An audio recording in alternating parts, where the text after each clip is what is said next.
नमस्कार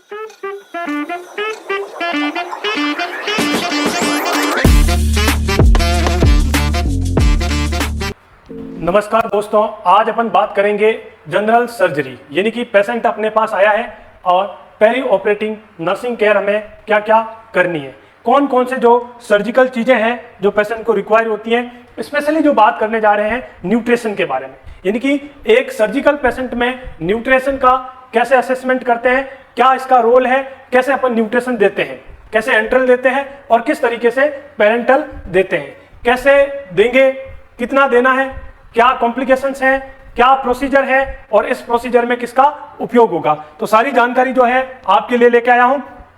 exam point of view से बहुत बढ़िया है और सारे जो क्वेश्चंस हैं एग्जाम में पूछे हुए हैं। तो हमारा पहला ही चीज जो है वो बात करते हैं न्यूट्रिशंस के बारे में। न्यूट्रिशंस का मतलब जो भी न्यूट्रिएंट है वो पेशेंट को अपन देंगे। देखिए, न्यूट्रिशंस का जो बेस्ट अच्छा मेथड तो पेशेंट एंट्रली खुद ले रहा है।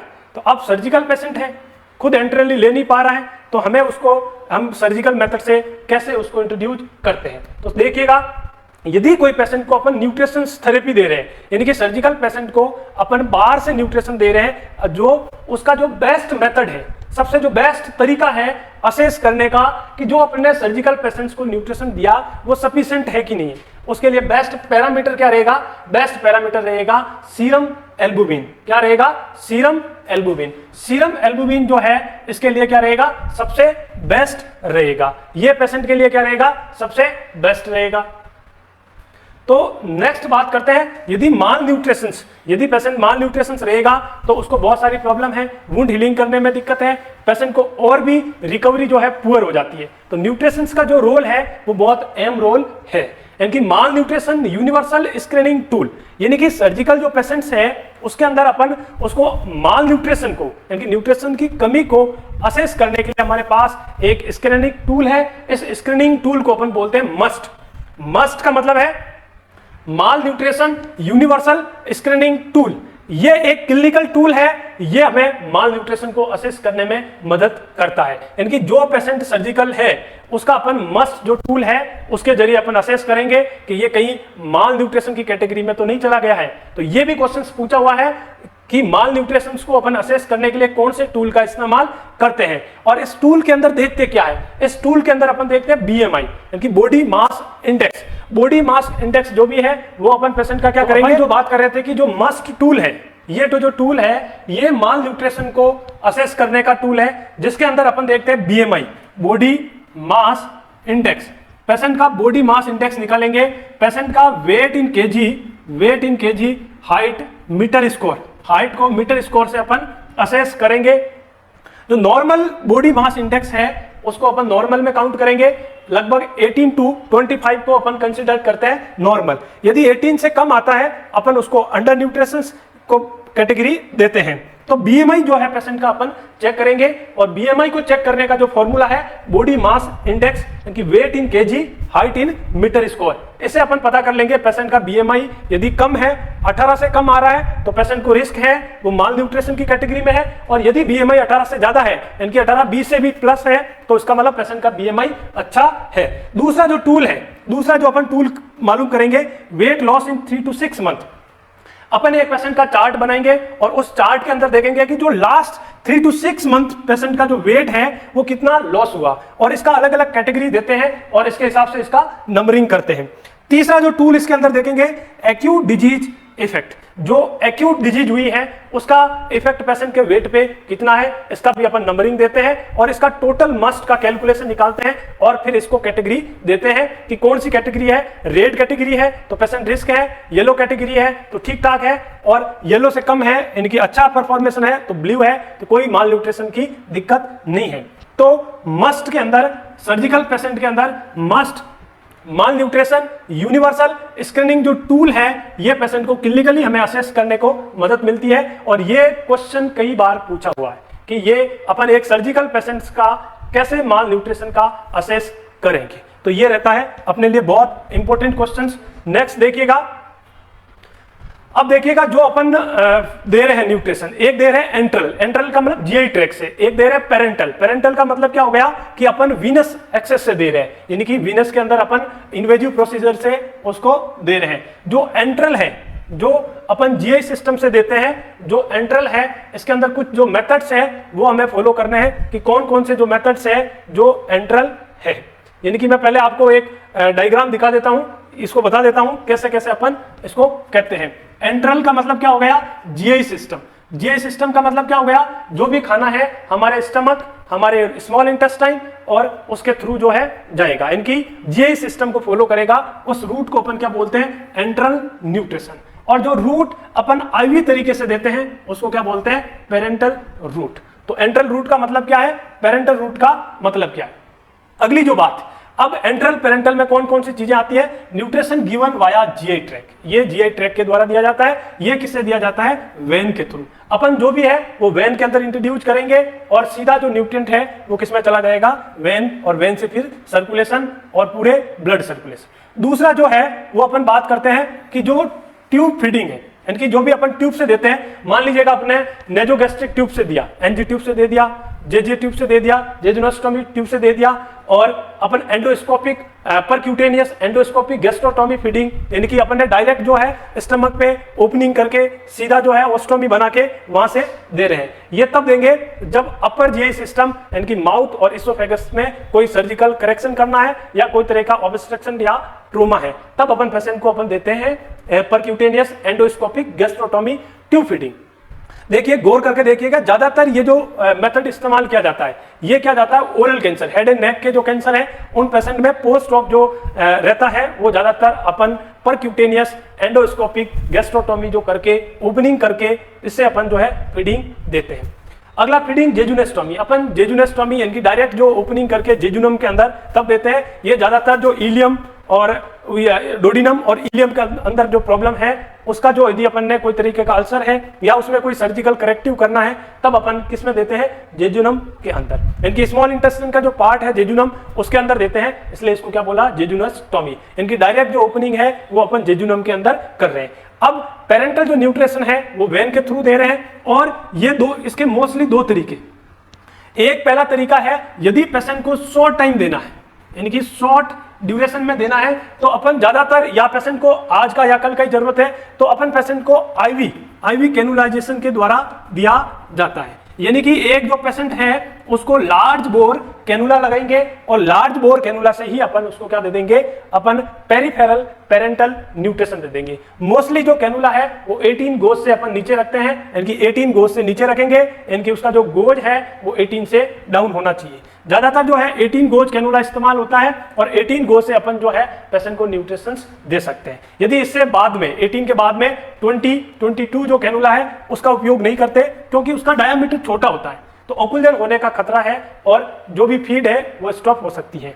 तो अगला जो तरीका है, जो सबसे अच्छा तरीका है, जो लॉन्ग ड्यूरेशन देना है, इनकी शॉर्ट ड्यूरेशन के लिए तो अपन ने आईवी की बात की है, लॉन्ग ड्यूरेशन के लिए अपन ने किसकी बात की, सेंट्रल कैथेटर। सेंट्रल कैथेटर में भी दो कैथेटर होते हैं, एक पेरिफेरल सेंट्रल कैथेटर और एक सेंट्रल कैथेटर, जिसके अंदर हिकमैन जो अपन इस्तेमाल करते हैं और सेंट्रल के अंदर सीधा अपन सेंटर में डालते हैं। इनकी जो कैथेटर है वो कैथेटर का डायरेक्ट टिप कहां जाएगा, वो राइट एट्रियम के अंदर जाएगा। ये जो तरीका है, इस तरीके में ऑक्लूजन होने का जो रिस्क है कम रहता है और लॉन्ग ड्यूरेशन के लिए सबसे अच्छा है, और पेशेंट को जो भी न्यूट्रिशन दे रहे हैं वो डायरेक्ट सर्कुलेशन के अंदर जा रहा है, तो इसमें ऑक्लूजन होने का भी रिस्क नहीं है।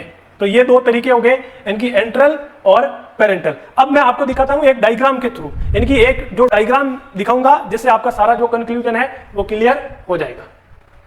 नेक्स्ट देखिए, अब ये जो डायग्राम है, ये जो डायग्राम है, इस डायग्राम के अंदर बता रखा है ये जो ट्यूब है, ये जो ट्यूब है ये एनजी ट्यूब है। इस ट्यूब को क्या बोला, एनजी ट्यूब, नेजोगैस्ट्रिक ट्यूब या राइस ट्यूब। ये जो ट्यूब है वो डालने का रूल है नेलेक्स, यानी कि nose to ear lobe to xiphoid process. ये जो ट्यूब डाला है, ये ट्यूब सीधा नोज के थ्रू वाया इसोफेगस से सीधा कहां गया, स्टमक के अंदर। इस तरीके को अपने क्या बोला, एनजी ट्यूब फीडिंग। आपने दूसरा दे रखा है नेजो जेजुनम ट्यूब, यानी कि नेजो का मतलब नोज, नेजो का मतलब क्या है, नोज। नोज के जो थ्रू डाला है, नोज के जो थ्रू डाला है उसको अपन ने बोला ये नोज के थ्रू डाला गया है और नोज से सीधा किसमें गया है, जेजुनम के अंदर गया है। तो इस ट्यूब को क्या बोला, इस ट्यूब को बोला नेजो जेजुनम ट्यूब। इस ट्यूब का लेंथ ज्यादा होता है और ये ट्यूब डालने के लिए मोस्टली जो राइस ट्यूब डालते हैं तो राइस ट्यूब में गाइड वायर की जरूरत नहीं होती, इसमें स्पेशली किसकी जरूरत होती है, गाइड वायर की जरूरत होती है। और इसको डालने के लिए थोड़ा परफेक्शन की भी आवश्यकता होती है, मोर स्किल्स की भी आवश्यकता होती है और इसको कंफर्मेटरी अपन एक्सरे के द्वारा करेंगे। और ये सीधी कहां जा रही है, सीधी जेजुनम के अंदर जा रही है, तो इसको बोला नेजो जेजुनम ट्यूब। ये जो नेजो जेजुनम ट्यूब है इनकी और जो राइस ट्यूब है ये दोनों कौन से तरीके हो गए, एंट्रल तरीके हो गए। तीसरा जो एंट्रल तरीका है वो है अपन बात करेंगे पैक। पैक का मतलब क्या हो गया, परक्यूटेनियस। पी का मतलब क्या हो गया, परक्यूटेनियस। परक्यूटेनियस का मतलब हो गया अपन बाहर से अपन स्टमक की एपिगैस्ट्रियम रीजन में सर्जिकल ओपनिंग करेंगे, यहां से सर्जिकल स्किन को खोलेंगे, ओपन करेंगे और ओपन करके सीधा स्टमक के अंदर ओस्टोमी बना देंगे और इस ट्यूब को अंदर फिक्स कर देंगे। अब ये जो ट्यूब फिक्स हो गई इसको बोला परक्यूटेनियस एंडोस्कोपिक गैस्ट्रोटोमी, यानी कि परक्यूटेनियस यानी कि ऊपर से कर रहे हैं स्किन के, क्यूटेनियस से एंडोस्कोपिक। क्या है एंडोस्कोपिक का मतलब अपन ट्रोकार का इस्तेमाल कर रहे हैं, अपन एंडोस्कोपिक जो है इंस्ट्रूमेंट का प्रयोग कर रहे हैं और उसके थ्रू जो है गैस्ट्रोटोमी का मतलब कहां ओपनिंग कर रहे हैं, स्टमक के अंदर ओपनिंग कर रहे हैं। तो ये मैंने पहले ही बताया, ये जो पैग है परक्यूटेनियस एंडोस्कोपिक गैस्ट्रोटोमी ये मोस्टली हेड एंड नेक के पेशेंट में करते हैं, स्पेशली पोस्ट ऑप में करते हैं। अपर जीआई के अंदर कोई तरीके का ऑब्स्ट्रक्शन होता है तब ये फॉर्मूला या इस तरीके का मेथड का इस्तेमाल किया जाता है। कई बार ये जो क्वेश्चंस पूछा हुआ है, डायग्राम बेस्ड भी क्वेश्चन पूछा हुआ है और मेथड के बारे में भी पूछा हुआ है। तो ये इस तरीके से अपन इसको करेंगे और जेजुनल ट्यूब जो है डायरेक्ट अपन ओस्टोमी बना के जेजुनम के अंदर भी इंट्रोड्यूस कर सकते हैं, उसको बोलेंगे जेजुनोस्टोमी। यानी कि अपन इसको सीधे इसको दे रहे हैं, इस मेथड को अपन ने क्या बोला, एंट्रल मेथड। एंट्रल का मतलब सीधे एंट्रिक में जा रहा है, एंट्रल का मतलब जीआई सिस्टम के थ्रू जा रहा है, इसलिए इसका इस्तेमाल हुआ। अब अपन सेकंड बात कर रहे हैं पेरेंटल मेथड की। किसकी बात कर रहे हैं, पेरेंटल मेथड की। अब जो पेरेंटल मेथड है, पेरेंटल का मतलब ही आर पार, पेरेंटल का मतलब है कि अपन जो नीडल के थ्रू अपन जो है इन्वेजिव प्रोसीजर है, वैसे इन्वेजिव प्रोसीजर ये भी गैस्ट्रोटोमी भी है, पर ज्यादातर जो अपन इस्तेमाल करते हैं उसमें करते हैं सेंट्रल लाइन। अभी मैंने आप लोगों को बताया जो सेंट्रल लाइन है वो अपन लॉन्ग ड्यूरेशन के लिए पेशेंट के इस्तेमाल करते हैं। ये अपन एक सिलेक्शन की है, ये सेंट्रल लाइन के थ्रू अपन इसको इंट्रोड्यूस कर देंगे। ये जो सेंट्रल लाइन है और सीधा जो कहां जा रहा है, सीधा पेशेंट के जो हार्ट के अंदर राइट एट्रियम जो है, राइट एट्रियम के अंदर जा रहा है। किसके थ्रू, सीधा वीनस के थ्रू। इसको बोला सेंट्रल लाइन। पेरिफेरल लाइन जो है अपन, पेरिफेरी का मतलब बाहर से, अपन ये ब्रेकियल सिपेलिक जो है वो लेके ये भी सीधा इसका कहां जा रहा है, ये भी हार्ट के अंदर जा रहा है और हार्ट के अंदर भी स्पेशल किसमें जा रहा है, राइट एट्रियम। राइट एट्रियम तक इसका जो टिप है वो जाएगा और ये जो है पेरिफेरी सेंट्रल कैथेटर कहलाएगा। अपन जिसको peripheral incision of central PICC mostly upon chemotherapy देने के लिए भी करते हैं। अपन जो है पेशेंट को कई सारी जो लॉन्ग ड्यूरेशन मेडिकेशन देने के लिए भी करते हैं। इसके साथ में अपन जो पेशेंट को फीडिंग देने के लिए भी ये पेरिफेरल लाइन का उपयोग करते हैं। तो ये दो जो तरीका है इसको अपन ने पेरेंटल तरीका बोला है। आई होप सो ये डायग्राम जो है हर एग्जाम में, हर कॉम्पिटिटिव एग्जाम में और हर आपको क्लिनिकली यदि आप सर्जिकल पेशेंट को देखते हो तो हर तरीके से जो आपको नॉलेज होना चाहिए। तो ये इंपॉर्टेंट था। अगेन नेक्स्ट देखिए, अब देखिए, अब अपन जो बात कर रहे हैं कि पेशेंट को अपन ने पहले फीडिंग दिया था नेजोगैस्ट्रिक ट्यूब या राइस ट्यूब। अब नेजोगैस्ट्रिक ट्यूब को जो अपन नेलेक्स रूल के जरिए इनकी nose, tip of the nose to ear lobe, tip of the nose to ear lobe to xiphoid process, हम एनजी ट्यूब का मेजर करेंगे और पेशेंट को अपन हाई फाउलर पोजीशन पे बिठा के ट्यूब को वाटर सोल्युबल 2% लिग्नोकेन जेली डाल के अपन जो है इसको इंट्रोड्यूस करेंगे और ट्यूब सीधा कहां जाएगी, पेशेंट के स्टमक के अंदर। और फिर इस ट्यूब को कंफर्म करने के लिए अपन ने बात की कि जो रफ टेस्ट है पीएच और स्टेथोस्कोप से अपन हवा को वुश साउंड सुनेंगे और कंफर्मेटरी टेस्ट जो है वो एक्सरे करके अपन कंफर्म कर देंगे, जिससे हमें मालूम चल जाएगा कि जो पेशेंट का जो ट्यूब है वो सही से चला गया है। उसके बाद में जो है हमें जो फीडिंग चालू करनी है। ये जो एक डायग्राम दे रखा है ये अगेन एग्जाम के अंदर पूछा हुआ है। ये पेशेंट के सीधा जो है एंडोस्कोपिक जो है परक्यूटेनियस एंडोस्कोपिक जो है इंट्रोड्यूस कर रखा है। तो आप इसका स्क्रीनशॉट ले सकते हैं और हर बार जो है एग्जाम में इसका पूछा हुआ है, इमेज बेस्ड क्वेश्चन है। ये पेशेंट का जो है, ये जो डायग्राम में दिख रहा है ये पेशेंट का जो है रीजन है। ये वाला जो रीजन है वो इसको एनाटॉमिकली अपन कितने पार्ट्स में डिवाइड करते हैं, 9 पार्ट के अंदर डिवाइड करते हैं। ये जो बीच वाला हिस्सा है, ये जो बीच वाला हिस्सा है, इस वाले हिस्से को अपन एपिगैस्ट्रियम रीजन बोलते हैं। और ये जो ट्यूब है एग्जैक्टली एपिगैस्ट्रियम रीजन में डाला गया है, जो अभी अपने थोड़ी देर पहले बात की टैग पर क्यूटेनियस एंडोस्कोपिक गैस्ट्रोटोमी। ये जो ट्यूब है इससे अपन फीड देंगे। ये पेशेंट का जो है पाउच जो है, जो भी न्यूट्रिशंस है उसके थ्रू अपन इस ट्यूब के दे देंगे। ये ट्यूब का भी क्वेश्चन पूछा हुआ है। नेक्स्ट बात करते हैं पेरेंटल न्यूट्रिशंस। जो पेरेंटल न्यूट्रिशंस है उसमें अपन ज्यादातर यदि 2 वीक से कम टाइम में, यानी कि 2 वीक से कम सप्ताह में यदि हमें देना है तो हम किसका इस्तेमाल करते हैं, पेरिफेरल लाइन का। और यदि peripheral line insert central catheter, तो जिसके अंदर पेरिफेरल के अंदर अपन किसका इस्तेमाल करते हैं, हिकमैन लाइन। हिकमैन लाइन का इस्तेमाल कीमोथेरेपी में भी दिया जाता है। कीमोथेरेपी देने में भी किसका इस्तेमाल होता है, हिकमैन लाइन का। हिकमैन लाइन जो है ये एक कैथेटर है, ये पीआईसीसी यानी पेरिफेरल कैथेटर है।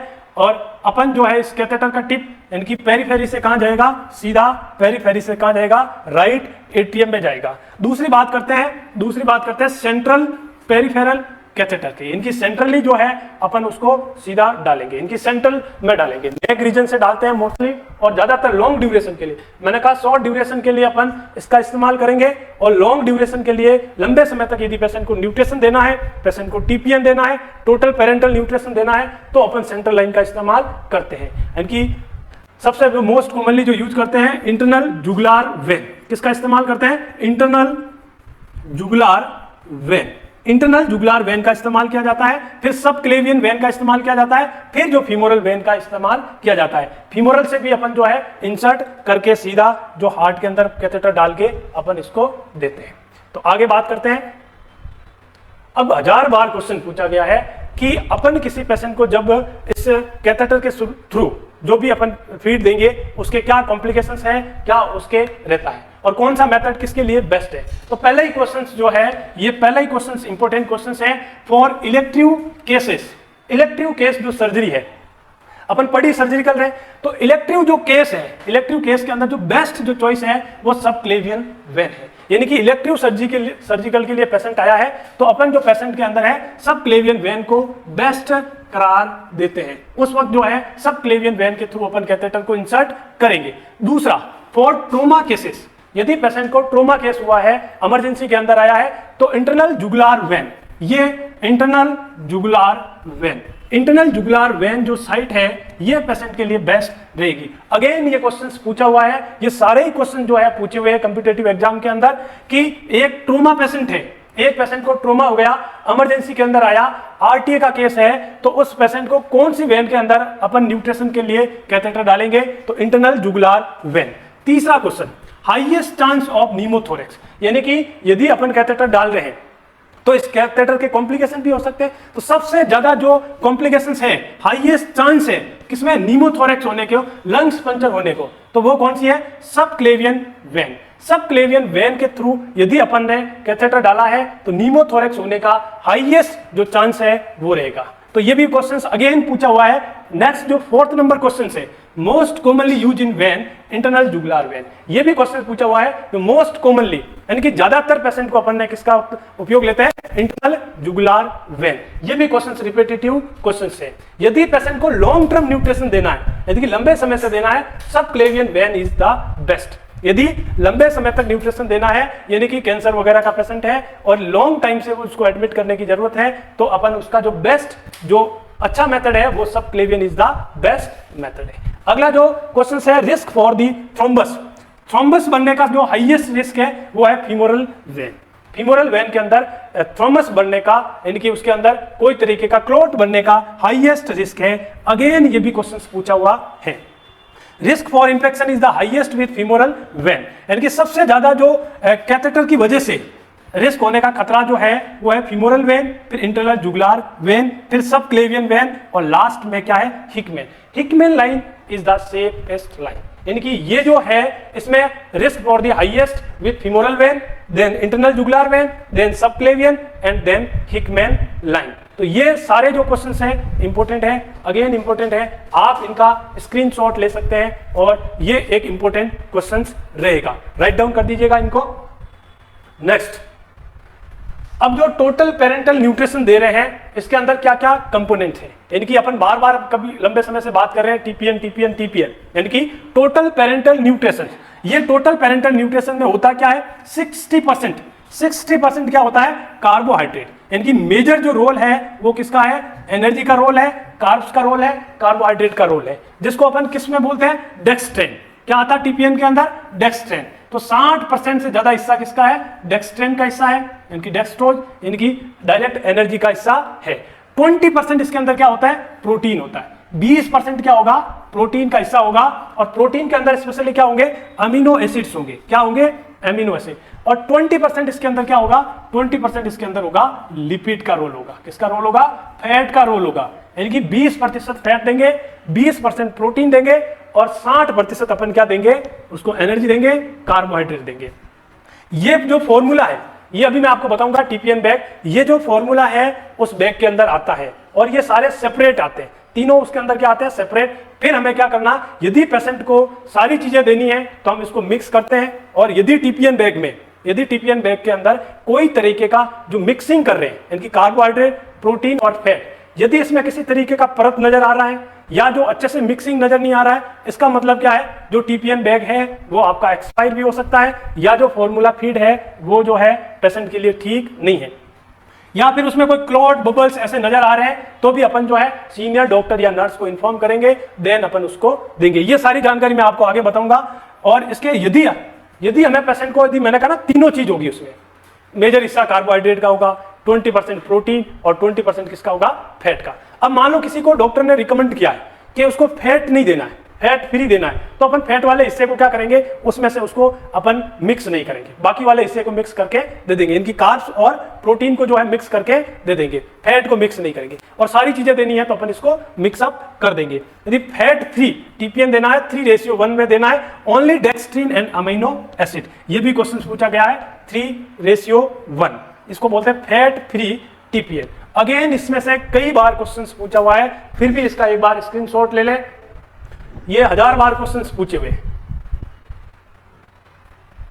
ये देखिए, अभी मैं कब से आपको कह रहा हूं टीपीएन बैग, ऐसा टीपीएन बैग दिखता है। यदि इस टीपीएन बैग के अंदर जो मेजर हिस्सा है वो किसका है, वो मेजर हिस्सा जो है कार्बोहाइड्रेट का है। ये प्रोटीन हो गया और ये क्या हो गया, फैट हो गया।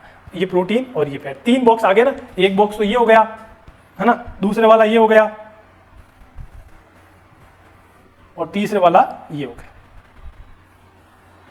और इसके अंदर लिखा हुआ आता है और कितना फॉर्मूला है, कैसे है, ये सारी चीजें इस पे होती है। अपन इसको खींच के, इसको पीछे से खींच के इसको मिक्सअप करते हैं, है ना। तो ये इसको वेल मिक्सअप करते हैं। फिर जो इसके अंदर जो पॉट दे रखे हैं, इस पॉट के थ्रू अपन क्या कर देंगे, इन्फ्यूजन कर देंगे। ये पॉट सिर्फ इसके लिए है, ये पॉट सिर्फ इसके लिए है, और ये पॉट यदि अपन मिक्स कर दिया तो ये अपन इसको इस्तेमाल कर सकते हैं। यदि अपन इसको मिक्स नहीं किया तो ये इसका पॉट जो है मिक्स नहीं होगा, और जो फैट है वो पीछे रह जाएगा। ये अगेन ये इमेज बेस्ड भी क्वेश्चंस पूछा हुआ है।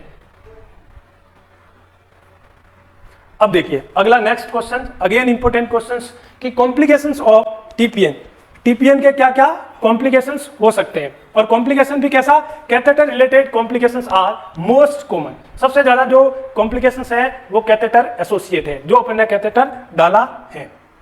तो देखिए इसके अंदर most common procedure related complications, arterial puncture. सबसे जो मोस्ट कॉमन जो कॉम्प्लिकेशन नजर आता है वो आर्टेरियल पंचर आता है, जिसकी वजह से ब्लीडिंग हो सकती है। ये भी क्वेश्चन पूछा हुआ है। Most overall complications catheter associate या कैथेटर रिलेटेड इन्फेक्शन। तो कैथेटर का ओवरऑल जो खतरा है वो खतरा है इन्फेक्शन होने का खतरा है।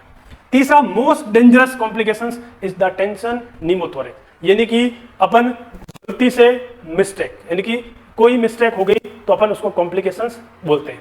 कॉम्प्लिकेशंस का मतलब अनहोनी, हम नहीं चाहते थे और वो घटना हो गई। तो ज्यादातर जो है मोस्ट डेंजरस के अंदर क्या आता है, टेंशन निमोथोरेक्स। ये भी क्वेश्चंस पूछा हुआ है। जो लंग पंचर हो जाएगा तो ये भी अपन को देखना है। ये सारे क्या है, complications of TPN, total parental nutritions.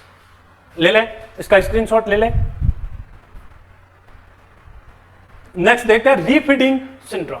1000 bar question पूछा गया है, रीफीडिंग सिंड्रोम क्या है, यानी कि रीफीडिंग यानी कि जब अपन पेशेंट को फीड दे रहे हैं उसके रिगार्डिंग पेशेंट को क्या सिंड्रोम हो सकता है। Characterize by severe fluid and electrolyte shift in malnourish patient undergo refeeding, यानी कि पेशेंट को जो सीवियर माल नोरिशमेंट पेशेंट है उसमें ज्यादातर इलेक्ट्रोलाइट इंबैलेंस देखने को मिलता है। इलेक्ट्रोलाइट इंबैलेंस इसलिए मिलता है कि इलेक्ट्रोलाइट जो शिफ्ट है, यानी कि जो भी इलेक्ट्रोलाइट्स हैं वो शिफ्ट होने का खतरा है। एक तो पहला का ये है। दूसरा, it can occur with enteral and parental nutrition most commonly with TPN. ज्यादातर ये जो है टीपीएन के अंदर देखा गया है, it occur with enteral and parental nutrition. ज्यादातर ये जो अपन एंट्रल और पेरेंटल न्यूट्रिशन देते हैं और उसमें भी ज्यादातर मोस्ट कॉमनली किसमें टोटल पेरेंटल न्यूट्रिशन देते हैं, उसके अंदर ये रीफीडिंग सिंड्रोम होने का रिस्क जो है देखा गया है। लैब वैल्यू के अंदर अपने निमोनिक लेके आया हूं पीसीएम। पी का मतलब क्या हो गया, पी का मतलब हो गया फॉस्फोरस। पी का मतलब क्या हो गया, फॉस्फोरस। तो फॉस्फोरस पेशेंट का क्या हो जाएगा, कम हो जाएगा, यानी कि हाइपोफॉस्फेटीमिया हो जाएगा। दूसरा सी का मतलब क्या है, कैल्शियम। पेशेंट का क्या कम हो जाएगा, कैल्शियम लेवल कम हो जाएगा, जिसको क्या बोला, हाइपोकैल्सीमिया। और लास्ट एम का मतलब क्या है, मैग्नीशियम। जो इलेक्ट्रोलाइट है पोटेशियम, फॉस्फोरस हो गया, कैल्शियम हो गया और मैग्नीशियम हो गया, ये तीनों कम हो जाएंगे और पेशेंट को हाइपोकैलीमिया भी देखने को नजर आएगा, यानी कि पोटेशियम का जो भी लेवल कम देखने को नजर आएगा। Hypokalaemia induce cardiac arrhythmia and congestive cardiac failure and death, यानी कि जो हमारे हार्ट में सबसे ज्यादा रोल किसका होता है, पोटेशियम। पोटेशियम का लेवल यदि अप एंड डाउन हो गया, नॉर्मल जो पोटेशियम का जो लेवल है ब्लड के अंदर 3 से लगा के 5.1 MEQ पर लीटर, ये किसका वैल्यू है, ये पोटेशियम का ब्लड सीरम वैल्यू है। तो इसका जो मेजर रोल है किसका, पोटेशियम का। और पोटेशियम को कैलियम बोलते हैं क्योंकि इसका लैटिन नाम क्या है, कैलियम। तो कैलियम का जो मेजर रोल है वो कार्डियक एक्टिविटी के अंदर है। और देखिए ये ज्यादा रिस्क में क्यों है, हर तरीके में आपको इलेक्ट्रोलाइट में सबसे ज्यादा पोटेशियम का वैल्यू होता है। क्यों पोटेशियम का वैल्यू होता है, क्योंकि एक तो इसका रोल बड़ा है, इसका काम कार्डियक एक्टिविटी में है, और दूसरा इसका जो थेरेप्यूटिक इंडेक्स है, यानी कि ब्लड सीरम के अंदर जो थेरेप्यूटिक इंडेक्स है ये बहुत लो है, तो इसका अप एंड डाउन होने का रिस्क रहता है। यानी कि 3 से 5, मान लो सोडियम का कितना है 135 से 145 MEQ पर लीटर, तो इतना बड़ा थेरेप्यूटिक इंडेक्स है तो वो अप एंड डाउन होने में टाइम लगेगा, और इसलिए पेशेंट के अंदर कार्डियक फेलियर का जो कारण है वो डेथ का बनता है, और ये सबसे ज्यादा देते हैं। इसलिए तो अपन KCl को कैसे करते हैं, इन्फ्यूज करते हैं, मिक्सिंग करते हैं, इन्फ्यूजन पंप के जरिए करते हैं। डायरेक्ट KCl को कभी भी पुश नहीं करना है, इस बात का ध्यान रखना है। ये भी अगेन क्वेश्चन पूछा हुआ है। ये जो है ये सेंट्रल लाइन कैथेटर है, ये वाला कैथेटर कौन सा है, सेंट्रल लाइन कैथेटर है, ये इसका टिप है, और ये वाला जो है सेंट्रल लाइन कैथेटर है। ये इसके 3 पोर्ट है, तीनों पोर्ट को हमें ध्यान रखना है, और तीनों पोर्ट से जो है फ्लशिंग करना है, और फीडिंग को अपने को देते वक्त हमें पहले इसको एस्पिरेट करना है, क्लीन करना है, और यदि ब्लॉक हो गया तो हम सीनियर डॉक्टर नर्स को इन्फॉर्म करेंगे और उसको रिजॉल्व आउट करेंगे। ये भी डायग्राम जो है पूछा हुआ है, सेंट्रल लाइन कैथेटर कैसे दिखता है। तो आज जो अपन ने बात की, आई होप सो आपको सर्जिकल नॉलेज में अपडेट भी हुआ होगा, आपने बहुत नई चीजें सीखी होगी, और सारी जो अपने बात की वो प्रीवियस क्वेश्चंस और डायरेक्ट इंपॉर्टेंट क्वेश्चंस के बारे में डिस्कस किया है। तो ऐसे ही अपन मजेदार वीडियो को आगे बनाएंगे, और सारा जो सर्जिकल है उसको डायरेक्ट आपके ब्रेन के अंदर सिंपल तरीके से डालेंगे। धन्यवाद दोस्तों।